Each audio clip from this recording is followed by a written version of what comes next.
Danielle Racine, agente de développement culturel à la Ville de Montréal. Alors en fait, à la Ville de Montréal, on a adopté une politique de développement culturel en 2005.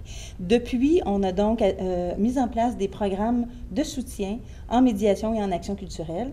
On a donc soutenu des centaines et des centaines de projets depuis ce temps. Et pour évaluer les effets et les impacts, on a donc entrepris une vaste étude longitudinale. Une première phase en 2008 qui s'est appelée Répertoire raisonné des activités de médiation culturelle à Montréal, et la phase dont nous allons parler aujourd'hui, qui s'appelle Les effets de la médiation culturelle, participation, expression, changement, qui a donc été dirigée par Louis Jacob et Anouk Bélanger. Et l'étude était soutenue par la Ville et par l'Entente sur le développement culturel de Montréal. Bonjour, Louis Jacob, je suis professeur au département de sociologie de l'UQAM. Notre recherche est une recherche évaluative qu'on a fait dans un esprit de participation.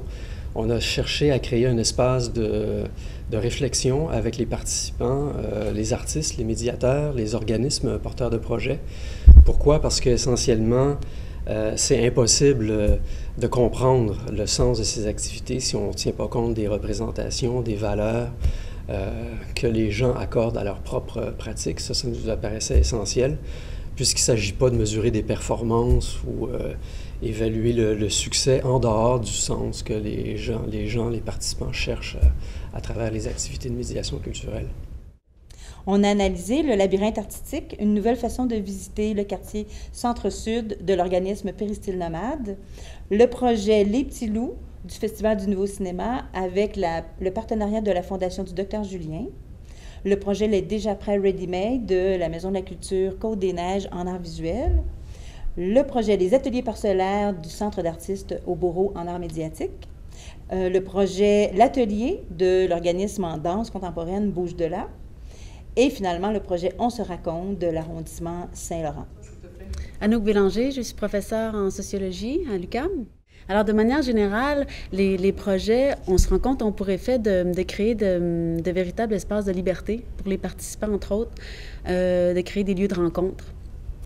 Chaque projet ont des effets intrinsèques et immédiats spécifiques, mais de manière générale, les projets tablent tous à transmettre des véritables compétences artistiques et des compétences spécifiques dans différents domaines.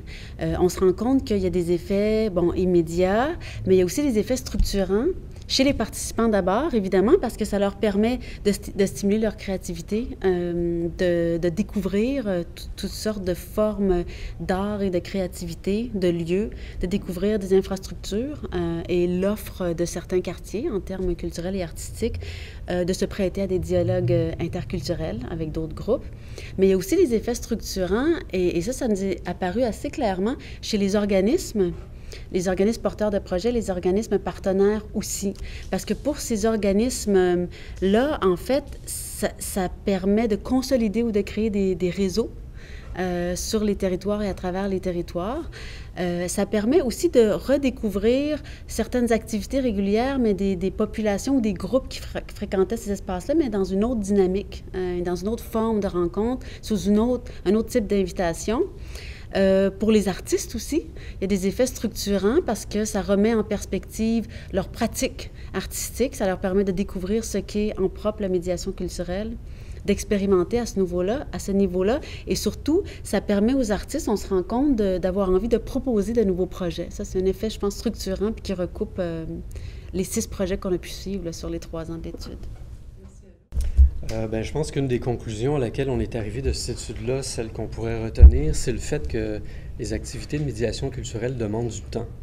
Et c'est quelque chose de précieux, c'est quelque chose qui est un peu rare même dans la société dans laquelle on se trouve. Alors, ce simple fait-là mérite d'être encouragé pour susciter des espaces, des lieux de rencontre, comme on l'a dit tout à l'heure, inviter les gens à s'inscrire dans des projets qui demandent de la persévérance, qui demandent un engagement de chacun. C'est la vocation, je pense, principale de la médiation culturelle.